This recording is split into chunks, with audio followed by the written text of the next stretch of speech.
All right, folks, welcome into a very special conversation. We have been looking forward to this as part of the Fight Freaks Unite podcast series, but we're also doing this on our YouTube page here at the time that we're doing this on this September evening in 2025. I am merely the somewhat competent host, TJ Rives. Our insider is Big Dan Rafael. And look who's with us on the YouTube video. Hello to Mark Kriegel, who you know from the ESPN Top Rank Boxing coverage. Obviously, he has authored a ton of books of all kinds of different sports. We're most interested in the Mike Tyson book that he has written, which is called Baddest Man, The Making of Mike Tyson. And Mark is our guest for the full show here this evening. Great to have you. Thank you for doing this, Mark. It's my pleasure to be here. Thanks, fellas. Appreciate it. Big Dan, you've known this guy for a long time, and he still returns your call and your text message. And that's bravo, Mark, that you still do that for him. Big Dan, say hello to your guy. Absolutely. I mean, when I met Mark, I was working at USA Today. Mark, I think at the time in 2000, you were at that time still at the Daily News, maybe? I was at the news. What was the fight then? What was it? We were in 2000. Yeah, I think we met at the gym watching Fernando Vargas work out a couple of days before we fought. What a memory you have. Like, he's unbelievable. It's scary. That was the debut of the Ferocious Mobile. Well, I was going to say, so to let the audience know. A couple days right before Trinidad, right? It was right before Trinidad. We met at the gym, and he had bought this stretch green Escalade that he told us. We asked him, like, where'd you get this from? And he told us that Ike Corte bought it for him, meaning he had made so much money in his previous fight or a couple fights earlier against Ike Corte that he bought this beautiful car. And then he didn't come with us, but the driver took Kriegel and me for a ride in this stretch Escalade around like the strip area. This is block that out. I gotta say, this is already delivered in terms of nostalgia, and we're a minute into this, and we haven't even gotten to the Mike Tyson stuff. There was like a bathtub in there. I know there was a bar, which was probably not good for Fernando. Quite impressive. So that was back in the day when we worked for competitors, and then years later we were for several years colleagues at ESPN. That was back in the day when there were newspapers, and newspapers had boxing writers. Yeah, sure. Which was losing that was an extraordinary, was a real loss for the sport. No doubt. Not a good turn of events. But you two have persevered on. We appreciate you being here. We thank the YouTube audience for finding us on video. If you're hearing us on podcast later on Sunday, come find the video on the Big Fight Weekend YouTube page. Podcast audience is hearing us as well. So we love all of this. All right. So before we get to the book, we can't have you on and not talk about Canelo and Crawford, which has just happened in the recent with Terrence Crawford pulling the upset of Canelo Alvarez. Mark, I'm going to tee it up to you. Your thoughts on what he was able to do in defeating Canelo and becoming undisputed in the four-belt era in a third different weight class, moving up two more weight classes to get this one. And Mark working on the broadcast of the event. Yes, and you were part of the broadcast as well. I just look, it was kind of nice for me to actually being on the broadcast and picking it right for a change. So, I thought Crawford was going to win from the beginning. I never really wavered. I think that Crawford's analysis was pretty much spot on. What he told me in the lead up to the fight on fight week was, most of Canelo's recent opponents were more than happy to go the distance. Their victory was in signing the contract. And I think that, we talk a lot about the silk pajama stuff. It's become a cliche. I think that it is relevant in the case of Canelo. He just had a diet of guys who weren't particularly ambitious. I also think that if you turn down the big guy in Benavidez, when the ostensibly little guy is offered to you, you're obliged to take him. And I think, Terrence knew exactly what he was doing when he was getting him. I thought it was really interesting the way he calibrated the wrist. No rehydration clause, no catch weight, none of that stuff. If you want Turkey's money, this is what you're going to have to do. And what it did was, to me, ensure that Crawford goes down in history, which is what he wanted. He wanted an antidote for being underpromoted for many years, certainly as a welterweight, for not having Al Heyman's 147-pound champions available to him. And all the, and I think even going back to Omaha, being an outsider all those years, he wanted a corrective for all of that. He saw it, he identified the target, and he beat the hell out of him. In the building that night, you were there with Dan. Give us your thoughts on that scene. First ever world title fight in Allegiant Stadium, the home of the Raiders. Again, fans love this. You've been to many a big event, but how did that rate? How did that compare? What did you think? I've never seen anything like that in the States. I mean, I have, I was in Wembley for Tyson Fury, but I haven't seen anything like this in the States. I thought it was great just that they could, fill that place up. I like the undercard. I like the Lester Martinez and Billy Yeah, fight. good fight. It Good was fight. really, really wonderful. I'd like to. I think that it was right. I don't think that what was it, the WBC? They don't get too much right, but I think that calling for an immediate rematch was certainly the right call. I think it was that was the kind of lead up that fans needed to see, and I thought that. I guess it was an upset. I didn't really think it was, but to see a smaller guy do this to someone who has commandeered boxing and whose economic might was so powerful for so many years, I thought it was a great night. Really, we don't get that many. Wow, that was a great night, but that was one of them. Except that the main event started at 12:33 a.m. I didn't like. Look, I didn't like the bands, and I'm not the producer, but I mean the fights themselves. Look, I mean you could judge many of our shows and the production and quibble with it. I want to ask you one thing about that because I've been criticized personally about it a million times since the fight happened, and I don't remember hearing what your thoughts were in terms of how you scored it or who you thought was ahead or how it I had worked. 117, 111. Okay, so you had it for Crawford somewhat wide. So I had it 115. I'm sorry, yeah, 115 to 113, having it even after 10 rounds, as did two of the judges, and giving Crawford very obviously rounds 11 and 12.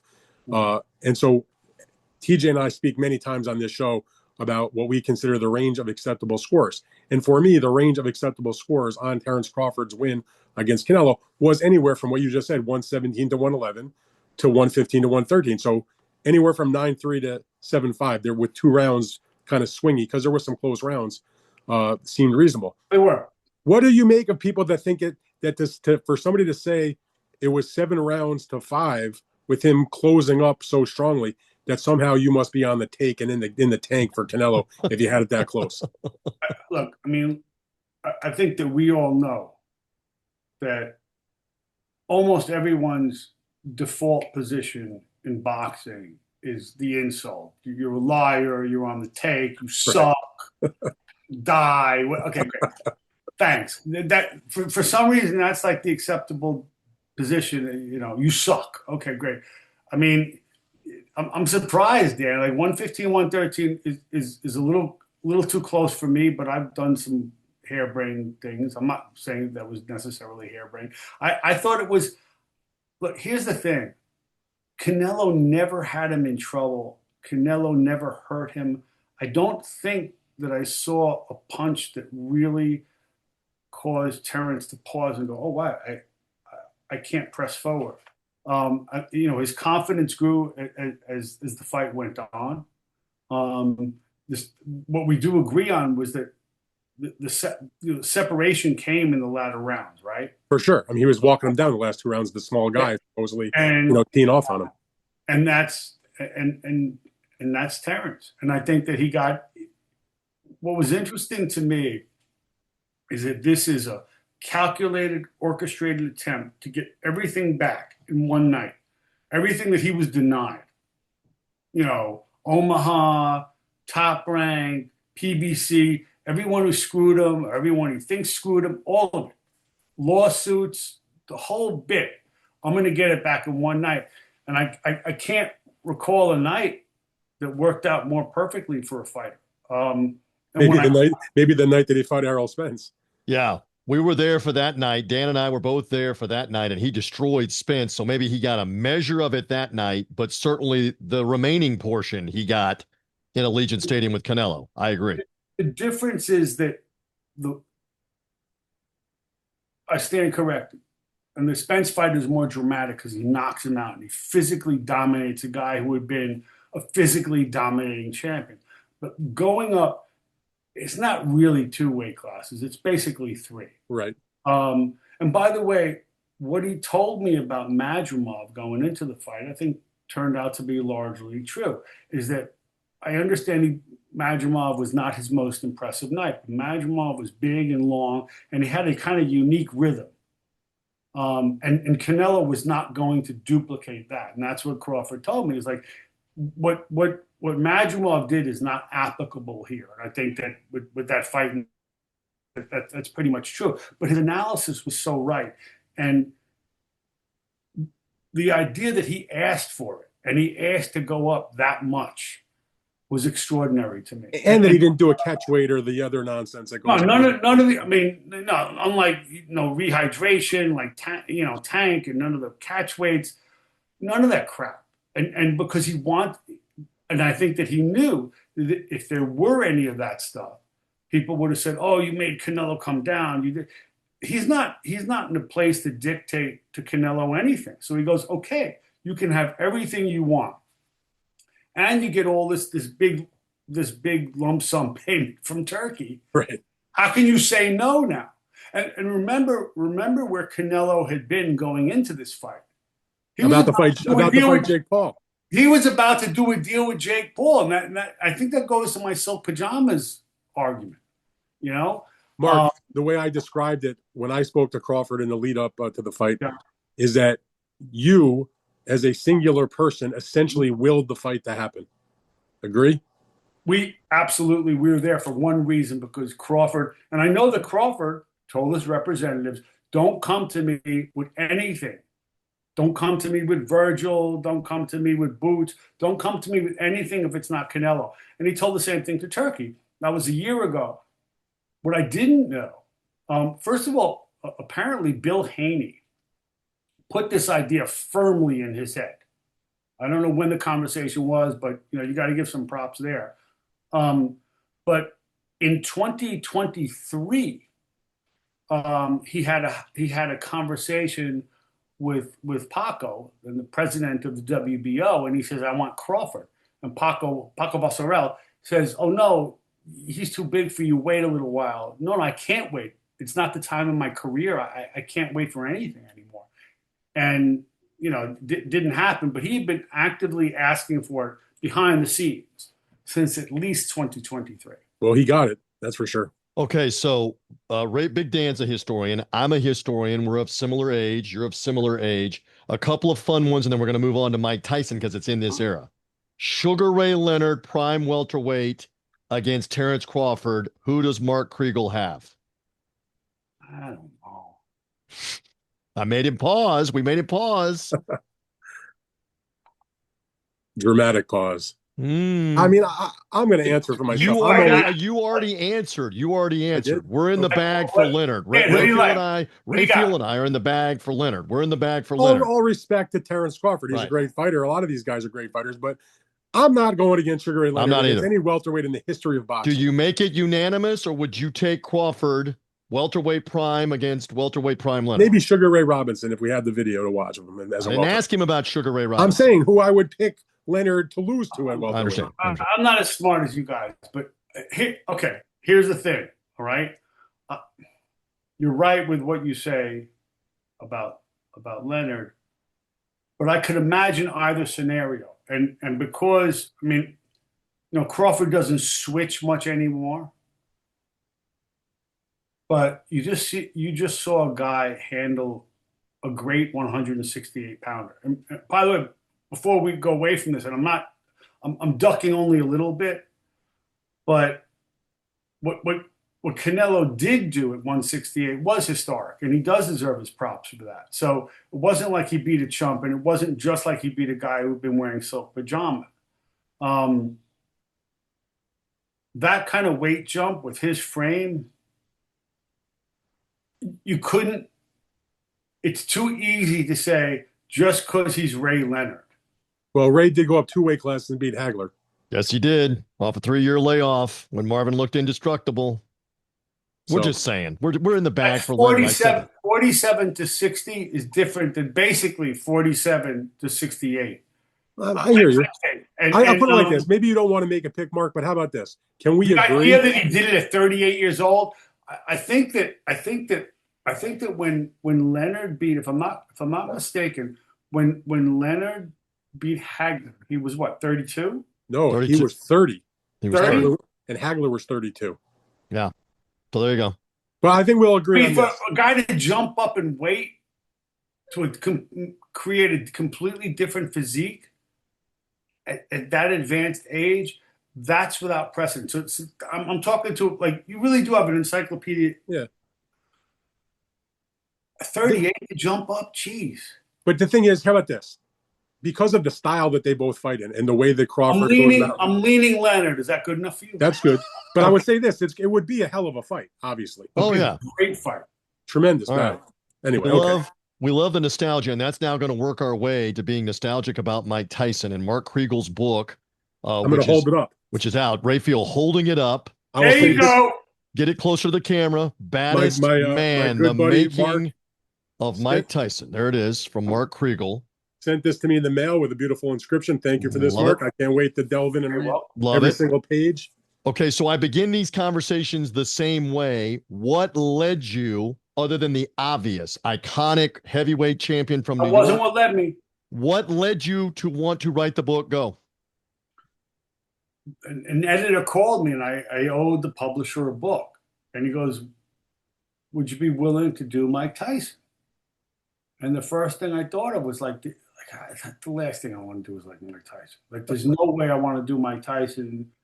I covered him in my formative years as a columnist, as a newspaper reporter.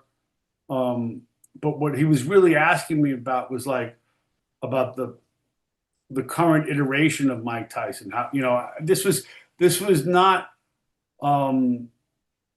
far removed from his first comeback, not the Jake Paul thing, but I'm blanking. Was this the exhibition when he fought Roy Jones in the 2020 exhibition? It was after the Roy fight. So still in the pandemic was going on. It was just after the pandemic. Yeah. Okay. And actually, he says, hey, the money's due. I didn't want to give back the money, but I owe the publisher a book. How about Tyson? I'm like, I just torn my hamstring, ripped it up. I'm waiting to go into surgery, and I'm on the Vicodins, and I'm like, I'm thinking what body part would I rather stick a nail through than go revisit all the crap that I wrote about Tyson in the 90s? I'm like, no way. A friend of mine says, what are you talking about? It's your duty as a writer. You can't give money back. So I started to actually think about it. And I thought about, I saw him in 2012. Okay. And this guy was the designated villain in my column. When no matter what happened, Tyson sucks. You need to talk about your default position. And he made a very good villain for a young columnist. It was kind of perfect. But I remember seeing him in 2012 at the previews for his one-man show, Undisputed Truth. And I'm watching him, this guy, I just savaged. And I start weeping. Now, I weep easy, but I meet him after the show and we start to talk, and it really stayed with me. Mark, at this point, you hadn't seen him for a while, right? Yeah. And I have to believe, with all the things that you wrote about, if anybody goes back and reads your copious amounts of copy from your stints at the Daily News and the New York Post, a lot of what you wrote about Tyson was not exactly nice about him. So I can't imagine he had a positive view of you at that time. No, I mean, I wrote well, but horribly of him. Yeah. No, your writing was good, but you savaged him. Savagely. Daily, practically. Whenever I had the chance, okay? Right. Um, and I'm crying about thinking about this guy. So I I run an idea by the editor, and he goes, "Oh, it's great." And the book was intended. It started as a kind of essay. I said I don't want to write a biography about Tyson. His life is too well known. The bar is too high. What am I going to tell people? But I did want to write a book about what I thought at that time was, looking at his life, probably the greatest single comeback I've ever seen. And I'm not like godding up the guy for the hell of it, but I do think that there's some virtue in what he has survived. And you get older, you're not as much of an asshole as you were when you were in your 20s and your 30s, and you knew everything in the whole world as a young columnist. And I start to catalog the thing that he survived, which is booze, cocaine, Mark, did you, Brownsville, Brooklyn, molestation, incarceration, two stretches of incarceration as a juvenile and an adult, Don King, going broke, and the kind of fame that was basically a form of insanity. And here he is, and one of the sources I have in the book, in the opening scene, is watching Tyson watch his kid play tennis in somewhere in Orange County of all places. Now, I think about this. That's not anything I could have imagined, and the idea that Tyson has outpaced even my imagination or anyone's imagination, his own imagination, is to me extraordinary. And the one thing that even the haters like me and the acolytes on the Tyson side could agree on, and I think Dan, you'll bear me out on this. The one thing that everyone agreed on was like the over under on his survival, his mortality. Take the under because he was going, and oh, and, no question. right. And there's a million ways he could have gone, but here he is, and then you have this other idea which no one expected, which is holy shit, he's beloved. So this book is an attempt to figure out what went into the making of him. I should say, because I didn't want to write a biography. There was no way in hell. But Tyson generates so much damn story. There's so much story, that it became more and more and more biographical, until I got to the point where I meet with my editor. I think it was like March of 23. I said, "Hey, I'm glad you like the manuscript, but I'm glad you like the manuscript, but we got about 80, 90,000 words here, and he's still like 16 or 17. What do you want to do?" He goes, "Is there a place that you can break it and do a two-part biography?" I said, "There's no way in hell." But of Yeah, course, there is. Yeah, there is. I mean, because the way that so it started as an essay, and it was about Tyson, it was about New York, and a lot of it was about writers and fighters, um, and the narcissism that boxing hinges on. Like, to me, one of the things this book taught me was that, or reinforced, that boxing is the greatest symphony of effing narcissism anywhere. Like, and it's not just the fighters, although you need to be absolutely crazy with yourself to walk into the ring and then walk into the ring and fancy yourself a heavyweight champion. But this is also about the promoters' narcissism, the promoters' egos, the writers, as we well know, especially when the days when part of the engine here was the writers from different papers, particularly in New York. And then what this is about, as much as anything, is the ego of the trainer. In this case, it's Customato, who made him.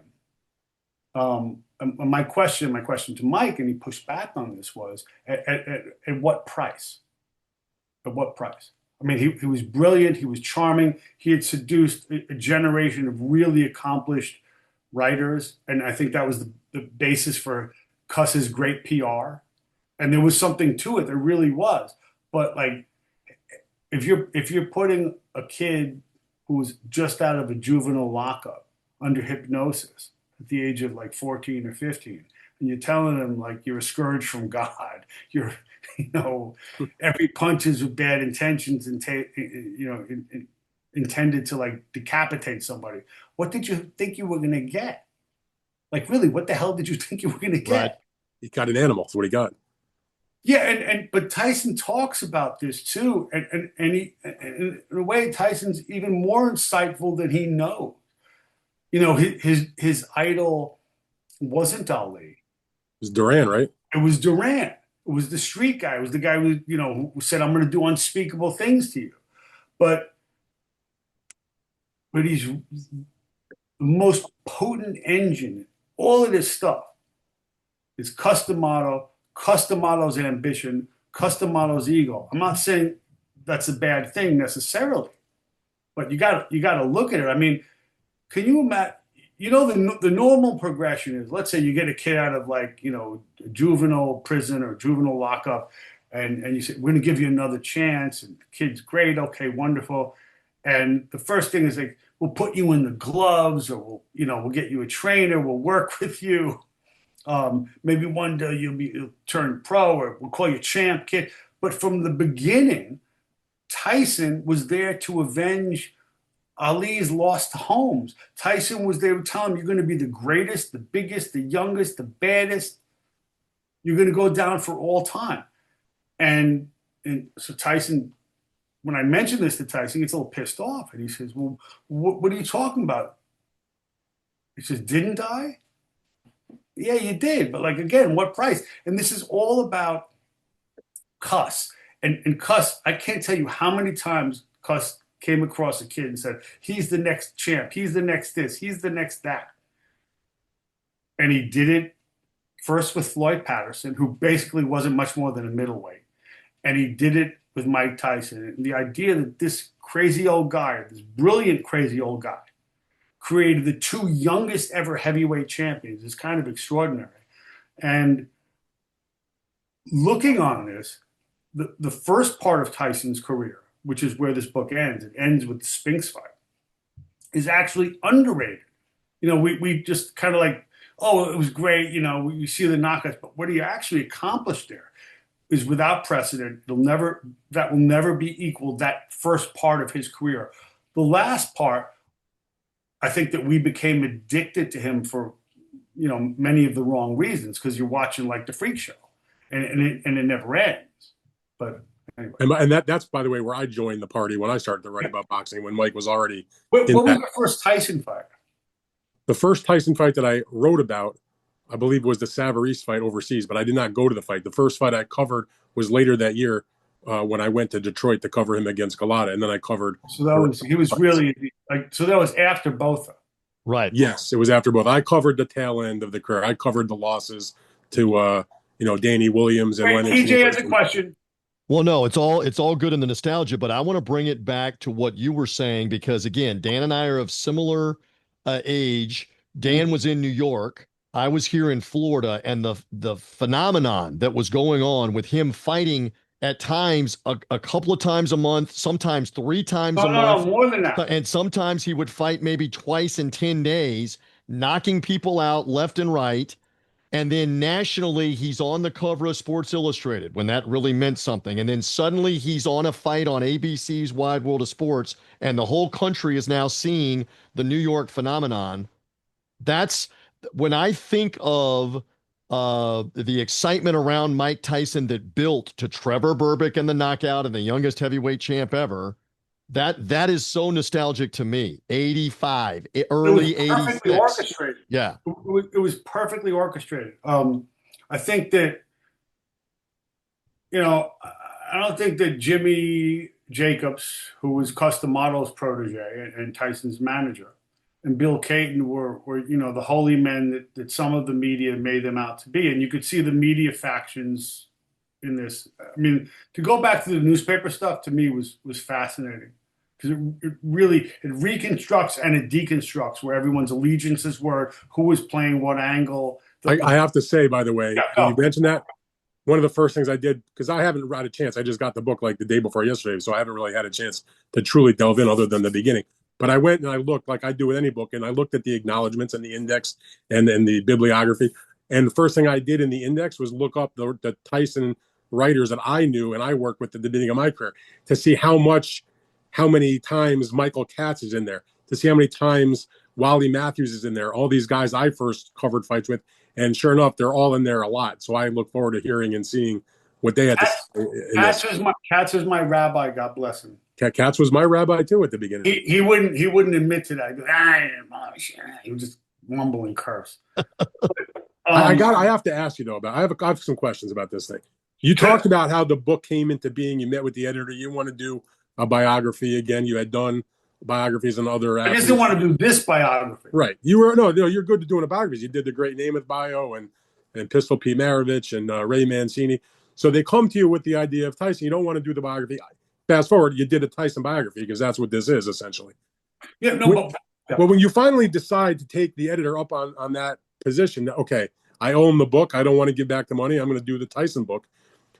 Now you've made that decision and you're sitting there like, okay, I'm writing a Tyson, whatever it's going to be. And I think to myself, as a writer myself, when you go to tackle a subject, even just in like a 1,500 word story, forget about a 434 page book, which is what this clocks in at. How in the world do you get your arms around such an overwhelming topic when there's so much to do, so many things you could write, so many people to talk to? Like, where in the world do you even start? You sit down on the first day and you're like, okay, I'm writing a book on Tyson. Where do you start? I got a system. I'll tell you, but I want to get back to something that TJ said before. Just remember, TJ. Remember, I want to go back to Jimmy Jacobs and the idea of video and VCRs and knockouts. But I start like everyone has his or her own system, and I remember us talking back in 2018. I was completely flummoxed. And it's not a luxury you had, Dan, because you're like knocking stuff out all the time, by a Crawford story. And I reported the shit out of it. I really did. I was really proud about it. So much stuff on Crawford. And I was determined to like write the ultimate Terrence Crawford story. And, about his mother and him and Omaha. And I wrote that goddamn lead. I swear to God, I wrote it like 40 times.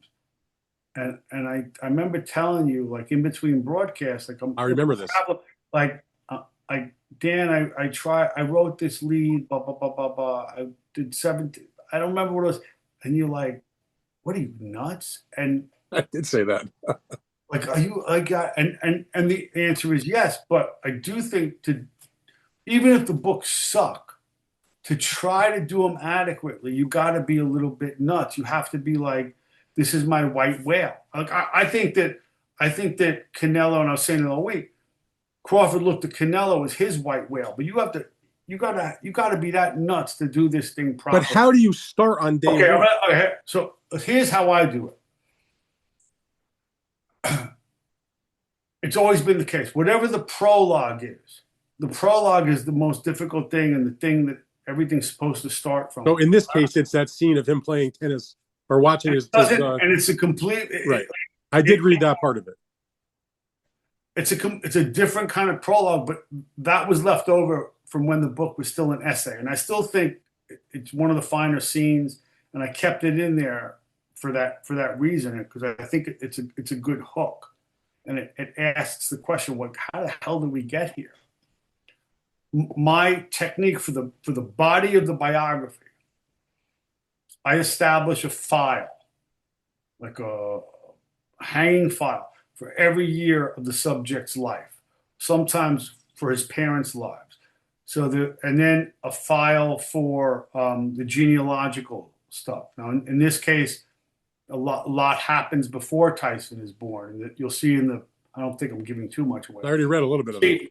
In the second chapter, I find he has a brother, a half brother, and he's a really smart guy, and you could see where a lot of stuff runs through the family tree in his analysis of Tyson and the family, and the breakup of his of Tyson's parents' marriage and who the father was is really on point. You could see again why certain things happen.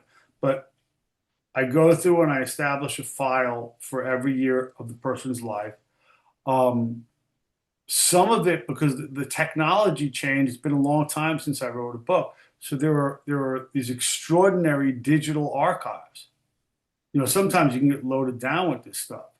But if you want, you have a real-time record of what was said every single goddamn day, especially lead up for fights. But not only that, but it allows you, in my case, to excavate a great deal of Customato's life, because so much had been written about Customato, and he was an object of fascination for so many really prominent, great writers: Norman Mailer, Gay Talese, the guy who was my rabbi in the business, Pete Hamill. And it's an extraordinary perspective. So, I mean, I spend a lot of time. I spend a lot of time on Liston. I spend a lot of time on Patterson. I spend a whole lot of time on Cuss, and I spend a lot of time, on Patterson, Liston, because the writers to this, the fable making, you're dealing with. Tyson came up in a world where the writers still mattered. Now, maybe that's a good thing that we don't anymore. I personally think it's not. I think I think that Dan, the world we came up in was better for journalism than when what passed for journalism or being a boxing writer was sticking up your phone and just saying like, "Hey, talk about this." Yeah. Don't get me started, Mark. Don't get me started on that shit. This is not a, hey, talk about. That's not a question, man. See, I had the, and you might have been. Shaped the fable. That shaped the fable, and because there were these high-end writers who were so entranced with Cuss, and Cuss was saying this kid's going to be X, Y, and Z, it got over. And at that time, particularly in New York, where all the broadcast power was headquartered, they all took their cues from the fancy writers. So people are saying, "Holy shit, we got to get this kid. We got to sign him up." Seth Abraham was particularly prescient in what he saw in Tyson, and he, without knowing it. Well, first of all, I'm going to interrupt because a lot of people listening might not know who he is. He was running HBO Sports at the time. Yeah, and what Seth Abraham was able to do by signing Tyson was what Tony Soprano, a fictional character, did for HBO a decade plus later. They conquered the 18 to 49-year-old male demographic.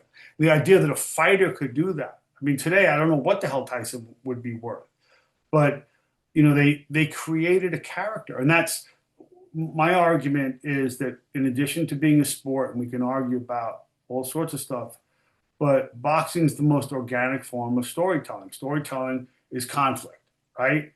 The first ingredient you need is conflict. Boxing is ritualized conflict. It works well on television when you don't screw it up. The fighters come in basically naked, and what distinguishes either guy or girl is their backstories. So all the crazy shit that made them fighters in the first place is coming right with them into the ring. They bring all their personal history, all their dysfunction, all their ambition, and you're putting everything on the line there, and you're willing to risk everything. If you're going to screw that story up, you're no good as a writer. Well, I'm glad that you wrote this, and I'm going to say why. Because number one, you're a great writer. We know that. That's not even up for debate.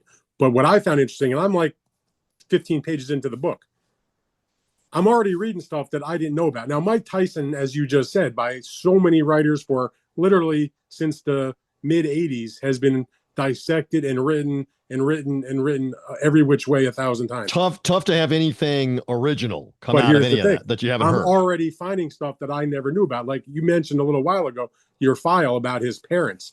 There's already stuff in there.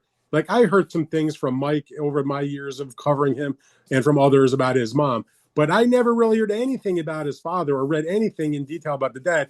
I'm 15 pages in. I'm reading stuff about the dad, Mark. How are you the only one that's able to put that in this form, and nobody else did that before you.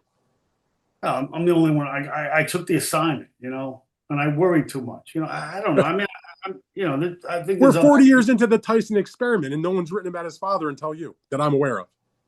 Well, I will say that Mike Marley got his dad. Okay. Back in '88. I mean, no one got the brother. But they There you go. they did have the dad. And, it's you got to be obsessed. You got to be nuts. You got to be willing to like. I'm glad you're obsessed. You wrote the lead how many times? What are you, a schmuck? I mean, I know you didn't say that, but you're thinking that, and I'm thinking that too. Well, I'll explain to the people that understand this, and you have had this conversation. We both have been boxing writers for a very long time, but we do it in a much different manner. You write these beautiful pieces that delve into the mindset, to the personality, to what they're thinking, and you agonize over every single word. Hence, it takes you, 2 hours or 2 days to write the lead to a story. And in that period of time, I've written 12 notebooks. We come at it a different way. They're both good in their own way, I guess, but it's completely different. So I have a nervous breakdown writing 12. Exactly. I think you're nuts for doing what you do, and you think I'm nuts for doing what I do. Yeah. No, I don't think you're nuts at all. No, not at all. I just couldn't keep track of it. You got to have like tunnel vision to do this. And I've said this before. I haven't been a boxing writer for that. I mean, I've been in boxing full time since late 2017. But before that, I was a columnist, and there was no reason for me to be a sports columnist. I got the job because I wrote about basketball. I liked writing about basketball. I was good at writing about it, and that the Post bought out all its sports writers. They needed a columnist who would work for next to nothing, and I would. So I got the job by accident, and some of it I liked, some of it I thought was bullshit. Like covering a regular season baseball game in July, like, okay, whatever, or a Knicks game in February. Right. But I love boxing. I love boxing, and I came up covering a lot of organized crime, like boxing, crack dealers, mafia trials, well, stuff that was going on in the late '80s. Boxing is where show business meets organized crime. And for my purposes, it might not be good for the fighters, but for the writers, it was great. And I say this again and again, boxing made me a little bit better writer than I actually am. So wait, I got to let this dog out. I was going to say, I could see the dog for the last 60 seconds. We'll edit this part. I love it. While I'm on the air with a very distinguished group. Okay. Thanks, fellas. We'll edit this. Don't edit. No, don't edit. Whatever. I mean, you got to leave that in. All right. You know what I was just thinking. So hold on, Rafael. Rafael, you've taken this for like the last 8 minutes away from how I started. I got one more question. Save it. In the mid 80s, he became a phenomenon nationwide where everybody got introduced with the knockout against Marvis Frazier, and they saw him beating Quick Tillis on national TV, that kind of stuff. Pick it up on the phenomenon of Tyson there 1985 and leading eventually to Trevor Berbick in 1986. Dan, we did detour, but we did, but I know it's your, but I asked TJ, please let me get back to that. Thank you. Here, I think there are a couple of components that no one had seen before. First of all, people wanted the heavyweight division back. And there was a great deal of horrible prejudice directed against Larry Holmes merely because he was not charismatic, merely because he followed Ali. But Tyson comes along, and Jimmy Jacobs figures out, who had been a producer with Bill Caton, another of Tyson's ex-managers. Jacobs is a great PR guy, not a great producer, but a great PR guy, and relentless. So you take this new technology with VCRs, you make a tape of all these knockouts, and the knockouts are visually spectacular. The most famous early one is Berbick, because Berbick falls in every damn corner of the ring. you take a knockout, you splice it, you send it to every news director, sports editor, sports writer around the country, and they play on local news. The sports editor starts asking about it, but you have a way to play it now in the VCR. So it's the knockouts themselves. The Marvis Frazier knockout was absolutely terrifying. But then you stick the mic in front of his face, and it's like a wrestler. And you're trying to reconcile not just the crazy shit that he's saying, but the quality of his voice, the pitch in his voice. And you're going, wait, the guy with that voice just did that, and trying to reconcile those two things is absolutely nuts. Yes. And what he's saying, like, I wanted to push the nose bone up to his brain. Wait, hold it. I haven't heard that before. And in point of fact, he'd gotten that particular thing from Cuss, like, oh, put the bone up, hit him with an uppercut. And, okay, great. And they fired the publicist. They fired Tyson's PR guy after the fight because he said that. And in point of fact, it helped him get over. It made people, they were addicted to him. The most famous Tyson monologue, I think, is the fight in Scotland, right? That you covered. When it's a lead up. This is before Lewis. He wants to get Lewis in the ring. He wants to get Lewis. I'm gonna eat your children. Okay. At a time when Lennox didn't have any children. Right. But it's the greatest wrestling promo that ever was done, was ever taped. Would you? It's definitely up there. But, I mean, there's nothing Hulk Hogan or any of those guys ever said that got over that way. And remember something, Tyson's career as as a top fighter was already done. And those wrestling promos, if you will, they were in essence scripted. This was not scripted. No, this is not. Tyson 30 seconds after he just destroyed Bruce Evers. It was like the first experiment in reality TV or tabloid culture, whatever the hell you want to call it. I mean, I remember as a city side reporter covering my first Tyson assignment was go up to Harlem. It's like 4 a.m, run up to Harlem. We just got into a fight with Mitch Green. Where? Dapper Dan's. It's like a club? No, it's a clothing store. Get your ass up there. Stop. What do you even? And it was a goof at the time. And his marriage to Robin Givens was imploding. When I look back on it now as a grown-up, I realize like I'm watching a young man's life implode because he can't deal with this insanity. People have to remember, he's like 22 years old at this point, something like that, 23 years old. He's 21. He's 22 then. Yeah. He's 21 when he fights Spinks. By the way, like, wasn't the chump? He did beat Larry Holmes. And the idea that he decimates him, he destroys him in 91 seconds is really rather extraordinary. And again, it crystallizes this idea of the knockout and the destroyer. But I want to go back in Scotland with the "I want to eat your children" speech. He's at that time he's grieving for a kid that he did time with as a juvenile. That's what's really going on there. So underneath what seems, there's one level of Tyson, which is like the surface. And you go, oh my God, it's whatever comes in the surface with Tyson, it's like, holy shit, oh my God, I can't believe it. He knocked this guy out. Can you believe what he said? And then underneath it, there's this other layer that's more subtle, that's usually more painful. I have a theory that I develop in the book about Holyfield in the ear.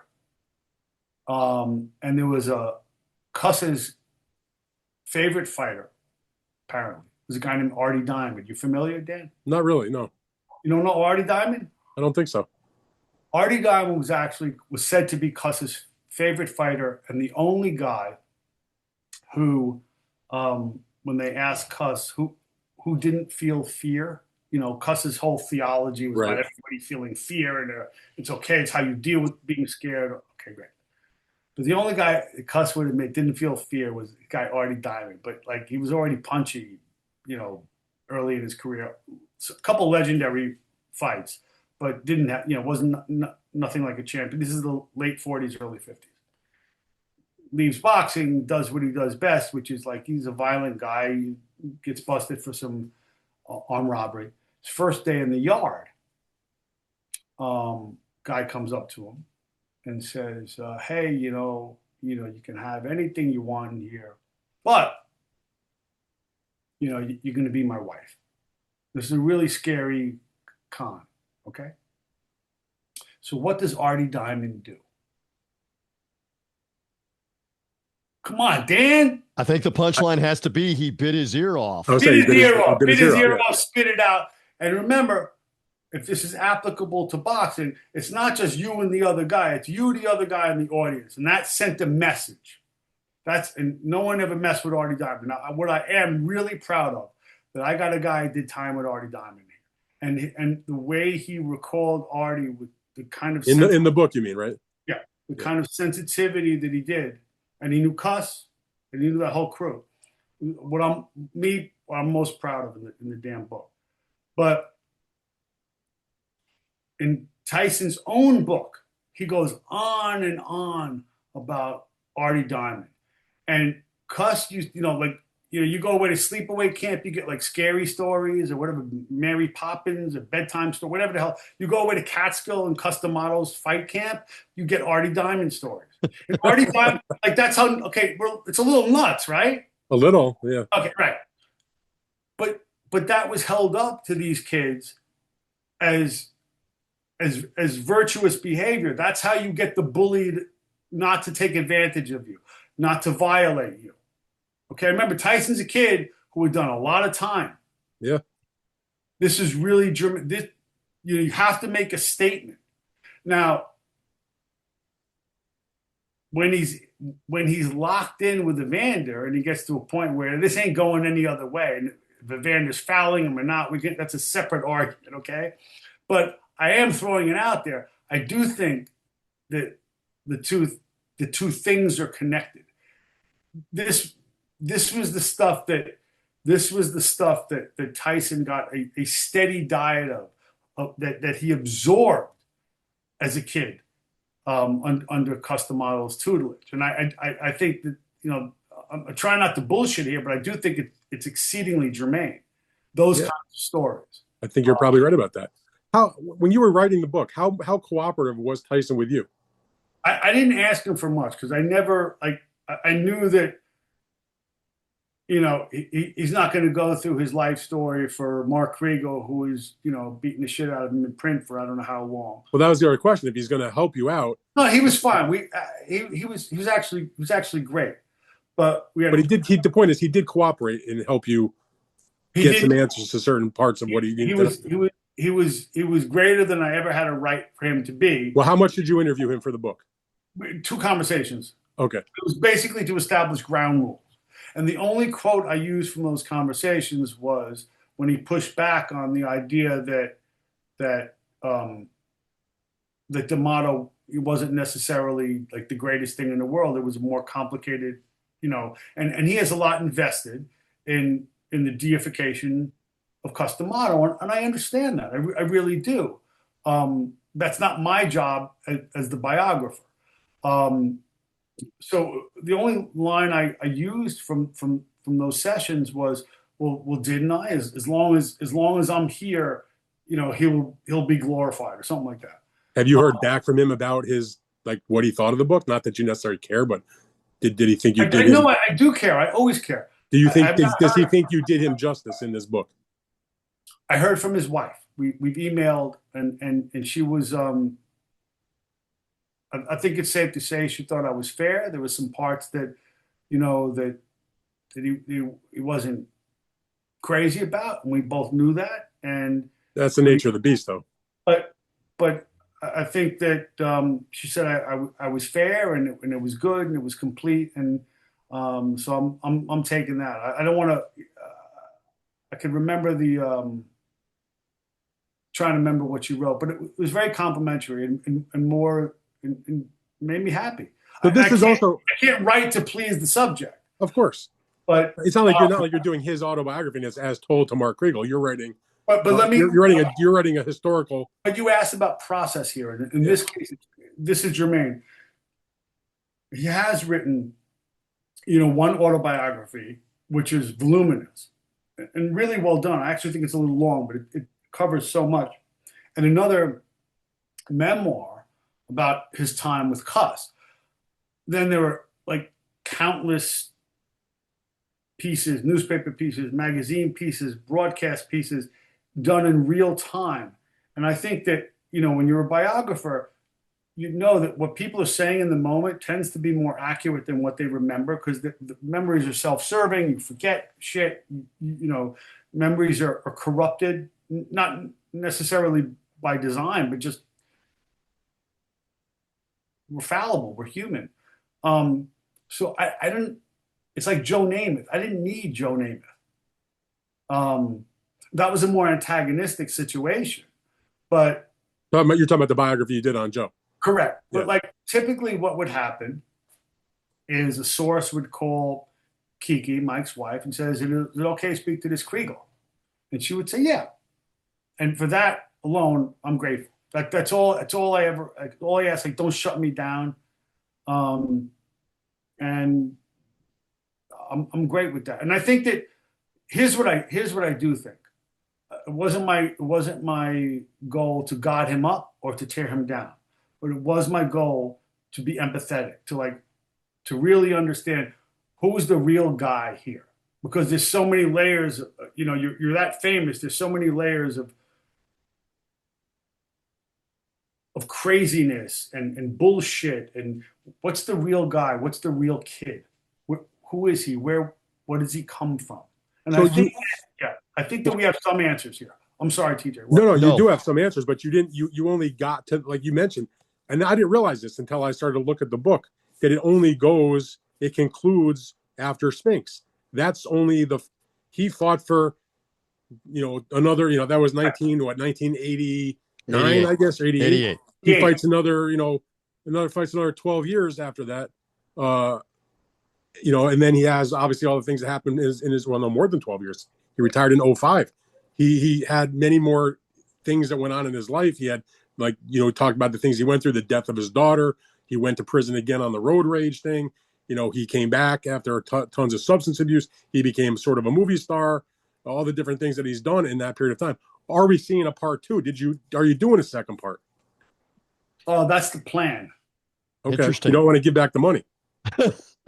Well, I don't want to make it sound as cynical. Like it's no, I'm joking about that. No. But I'm saying there needs to be part two. Dan, it's a legit question. I just want to go back. Like, I didn't want to write a Tyson biography. I didn't want to write about Tyson. When I started thinking about it, I gradually started to see the possibilities of it. I thought when I started it, this was an essay about what I've learned covering fighters. The 400-page essay. I know, but that wasn't what it was supposed to be. And then it became biographical. And then I'm like, holy, and a lot of the interviews, a good many of them, I did when the book was still one book. Because, for instance, the story I just told you about Artie Diamond really doesn't pay off until you get to Holyfield, to the Holyfield fights. And by the way, Holyfield, from the time he was a teenager, was one of the few, maybe the only, with the exception of Lennox Lewis, who wasn't scared of Tyson. I mean, Evander just my mom loves me. I'm chosen by God. I'm going to beat his ass. And he believed that from when he was a skinny, light heavyweight, whatever. I think Lewis thought the same thing. Yeah. Well, Lewis learned something, and there's a scene in there. Lewis was. I thought the Lewis interview is really effective in the book. He talked with great candor, and he's talked about it before, but he spends the better part of a week in Catskill. I remember this. Tyson. I think they're both 17, and it starts out really friendly. And the first day, Tyson beats his ass in sparring. The second day, Lewis begins to catch up. And the third day, Lewis begins to catch up some more. But he does walk away with the sense of how to handle him that, and unlike so many guys, he didn't allow his fear to get carried away with him. Evander, I don't think, was ever scared of him, period. Lennox had to learn that he wasn't terrifying by dealing with his fear in the ring. And, you know, so they were friendly though at that point, Mark. And I mean, this is not your book. I'm thinking like when I talk to Lennox about these types of things, he told me stories. I went to visit him in training camp when he was preparing for the Tyson fight, and he was telling me about how they sparred, and there was pure blood in his mouth when he bloodied him up, and but in the evening they would go, because Cuss had this amazing fight library that Jimmy Jacobs ended up having, and they would take a white towel or a white like bed sheet and throw it over the clothesline, and they would put the films up, and they would watch these videos together in the evening as just like teenage guys, that were boxing or competing in the ring, but became friendly afterwards. Yeah, but I mean, I think that once the bell rang on the first day, yeah, he runs across the ring to just tear him up. And there is an element, there is a question, and there always is with fighters in camp. Like, how much are you my friend and how much are you playing me? Now, those are not mutually exclusive positions, Dan, right? And you could be friends with guys, you're going to fight the next day, you're looking for an edge or not or whatever. But not saying they were best friends, saying they enjoyed each other's company. No, they definitely did. But in Cuss's mind, on the third day, he's like, hey, stop. You're going to fight this guy one day. Everything with Cuss was with an eye toward the future, was with an eye toward Tyson's immortality and his own. And I think that my suspicion is, and I think Lennox would bear me out on this. Those 3 or 4 days made him advance them immeasurably as a fighter, and his confidence. And are you already starting to put all this in your files for the second part? Yeah, no, I mean, there's a lot of interviews I couldn't, people I interviewed, I don't want to give it away now, but a ton of stuff I have. Got it. That I couldn't get in here. TJ, what? Well, I just got to say this. First of all, we promised you this wouldn't take 2 days, so we've done a bunch here tonight. See, we're already right. I love it. Blathering for an hour. Please emphasize to the audience, because Dan and I talk about this all the time. We're now, I hate it. I hate that we make us out to be old. We're now 40 years on from this era that we're talking about, in the mid to late 80s, 35 years on. Convey to the people with what you wrote in this book, he was seemingly so indestructible in that era. We cannot convey it enough to the younger fans, the sub 30-year-olds, etc. He seemed to be indestructible. That's a big part of why it's so compelling 35, 40 years later, right? It was in the knockouts. I don't, maybe there have been knockouts like that before, but the regularity and the sort of terrifying quality of the guys falling the way that they did, and the action was typically so compressed because most of them were early knockouts. What you don't get today, this sense of menace. He fought, I think, 15 or 16 times in the year going back a year from his first title in November of 1986. From early 85 to like 86, he fought like almost 20 times, I think. Right. So can you imagine, get a kid today, they get a fight, they need a year off, or they got to go on sabbatical, they need a social media break, or they got to check into whatever. 16 times, 15, 16 times in the year leading up to his title fight. And they weren't all bums, contrary to, just because there wasn't a charismatic champion. But the matchmaker, Ron Katz, had something really interesting to say to me. And I literally had to push guys out of the dressing room. They were so scared. And these were not, contrary to the way we like to remember, they weren't all tomato cans. Like, okay, he had some tomato cans coming up. Everyone does. But a lot of them were trained American heavyweights. They weren't guys who had washed out in basketball or football. They knew what they were doing in the ring. They knew how to handle themselves, and they were scared shitless of Mike Tyson. And that's just the bottom line of it. And that type of fear had never been broadcast before. It was never that palpable. Maybe we didn't have the technology. Maybe there were maybe guys were that scared of Marciano. I don't know. Maybe guys were that scared of Ali. I don't know. I doubt it. But we know that they were that scared of Tyson. And that's an interesting phenomenon because boxing makes all the stuff that you're not supposed to see available to see. It becomes intimate. You can almost smell it, even though it's on television.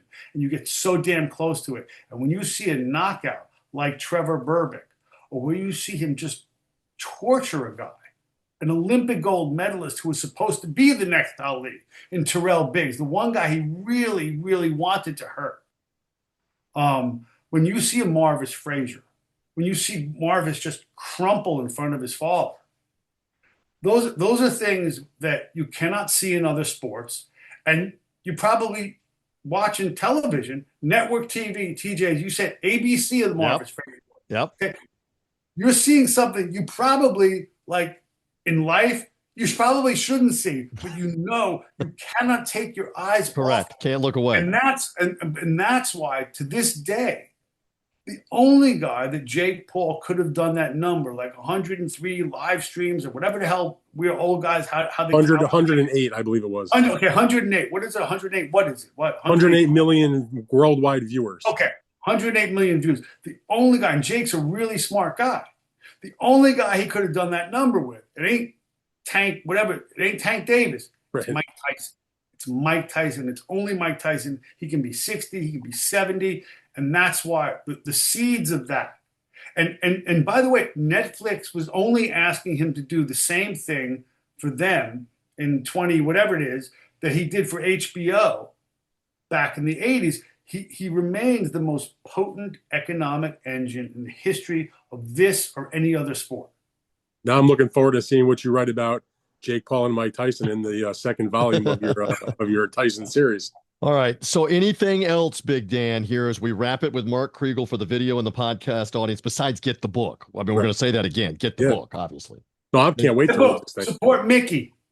This is a very easy question, Mark. From the time you sat down, once you decided on doing this and started putting your files together, until the time you turned in the completed manuscript, how long did this take you to do? You mean writing?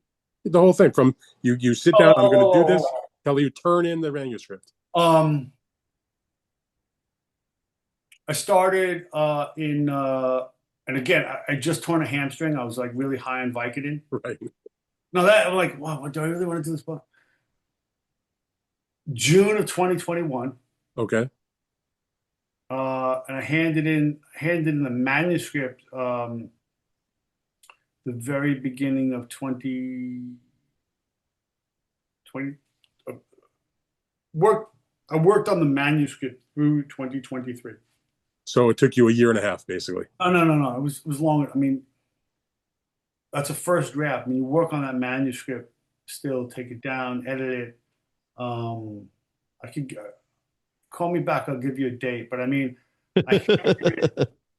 it took about 2 years to hand in the first draft. It wasn't 6 weeks, as we like to sarcastically joke. It took a minute. But I mean, it was. But I only agreed to do it in 2 years because I thought it wasn't a biography. You know, biography is a different animal, man. You know? Sure. And it's one of the reasons I didn't. I was like, oh, can I write an essay? I was kind of cheating. And I keep thinking though, like with this book, like I watched Ken Burns do the biography, the phenomenal documentary that is like, I don't know, 4 or 6 hours about Jack Johnson. But he's got like a staff. No, I get that. And then I watched later, which is amazing, where he did. It is the definitive thing on Ali that he did. I could see your book or books on his life with the stuff on the dad and through the whole thing becoming the basis for like that type of legitimate journalistic historical document of a documentary about his life, which there's been tons of things produced, but I still don't think there's been anything that you could say is the definitive history of Mike Tyson that covers all the bases the way that the types of books that you write do with your subject. I agree. Well, I look forward to that too. Again, we plugged the book one more time. I hold it up. Mike Tyson. Here we go. This is better. I got better. Here, Baddest Man. Holding up his phone. Yes, we're holding up the real book deal. cover. There it is. Baddest Man. The Making of Mike Tyson is out there. Hey, one more before we're done here on the video and the podcast. A lot of people are eager to know, when are you back? Where are you back? We saw you on the Netflix broadcast of Canelo and Crawford. You want to tease us a little bit on when we might see you again and what else you're up to? What else is up? I'm still working for ESPN, but I don't. I mean, you'll see me like the next time I write for ESPN, which, as Dan knows, could be months from now. Who knows? I don't know when the next broadcast or what the next broadcast or anything about. You probably know more than I, Dan. I probably do, actually. Yeah. Hey, we love you. We love your work, and we look forward to seeing more of you, as well as reading the book and reading more of you as well. So, Big Dan, other than that, I think we're good on this conversation here about the book with Mark Kriegel. We wish you well. We wish you success with the book. It's out wherever you get books, through Amazon, digitally, everywhere, right? So an actual store you could walk into and buy. Yes. Go to Amazon. It gets it the next day. You don't have to go to the store. Love it. Love it on that. Mark Kriegel, thank you for being with us on this special live show here that we did on the video, on our YouTube page, and also on the podcast. We appreciate you. Thank you guys so much. Have a great evening, huh?